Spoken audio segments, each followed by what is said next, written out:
Where are you? You may feel depressed. And what will you do about that? Well, there's nothing to do about it. Because you would have discovered at this point that the depression, when it's there, is the you of the time. And if you try to get out of it by some sort of distraction, you won't really do anything except cover up the dirt with white paint. So if you feel let down, meaningless, somewhat depressed by this whole thing, and you see at the same time you can't do anything about it, what happens? Why, you're simply watching what's happening. You don't know what's going to happen next. And it isn't just watching something that is formally identified as a depressed state, because there's a lot of other things going on too. There's the world around you. There's your breath breathing still, your eyes looking still, your ears hearing still. All that's going on. And you don't know what to make of it anymore. You can't believe anything about it because you know that's all a hoax. So there's nothing left for you to do but watch it. And you have become inwardly rather quiet just because you're worn out. There's nothing to do. And you realize that all escapes lead back to the thing you were running away from. You can take a detour. Detours, detours, detours, but they always get shorter. And you get back to where you started.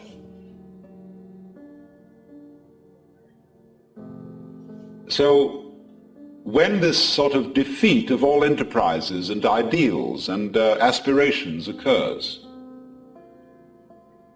you find yourself naturally, and not in an affected or forced way, in the contemplative state, where you're just watching what goes on.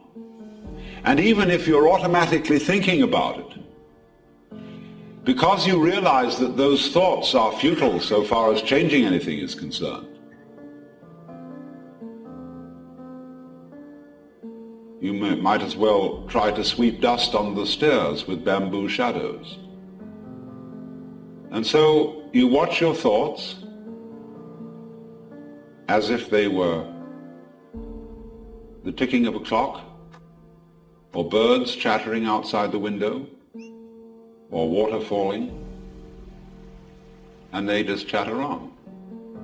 And life does its thing, and you watch. The thoughts, because they're just chatter, begin to go away,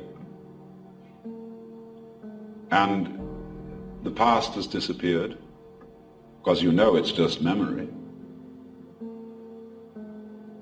The future has disappeared because it hasn't happened. Never does, you know, tomorrow never comes. There is no tomorrow.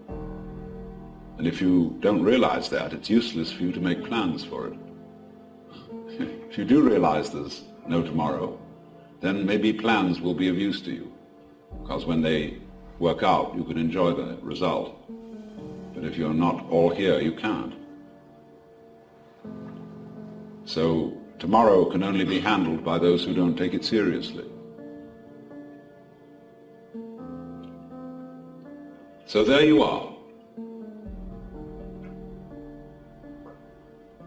Now, if you've read the literature, which many of you have, of mysticism and yoga, Buddhism, Vedanta, so forth, you know it's said again and again and again that this kind of vision, this way of seeing, is always dependent upon transcending your ego.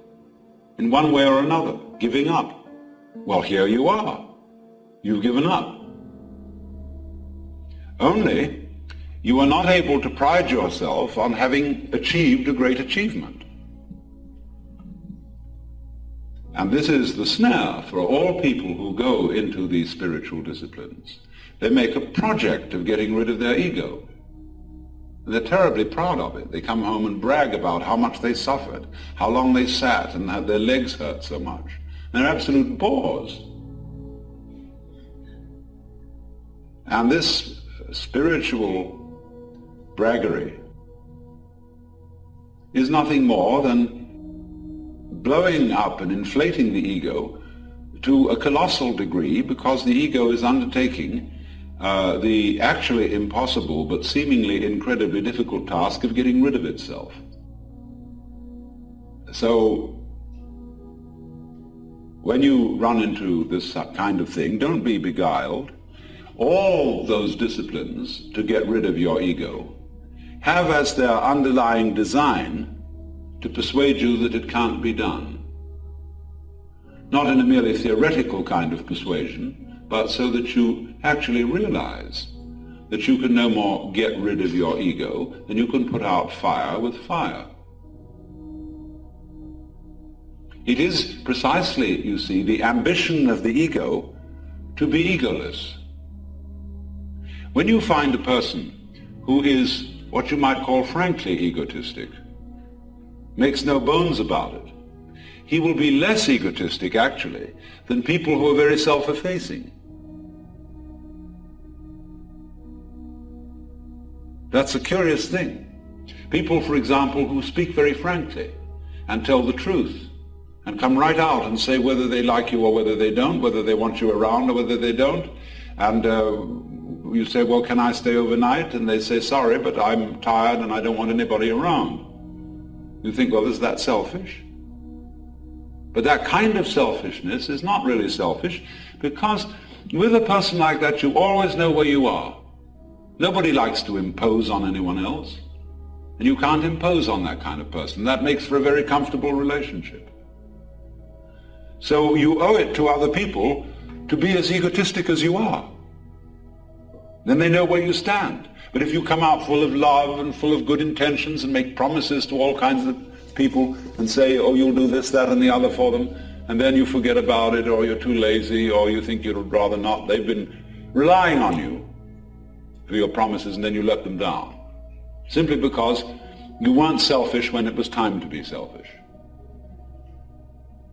So, you know, if somebody asks you, will you help me, will you give me some money, or something like that, if you're not going to do it, say no. And you shouldn't be ashamed of saying no, because if you're going to do no eventually, do it now.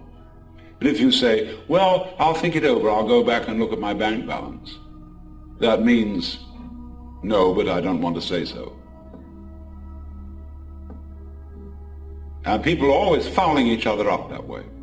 So it's very important to be as egotistic as you are, because the ambition to be less egotistic than you are is a form, a very insidious form of egotism. And there is nothing more reprehensible than the ambition to be a saint.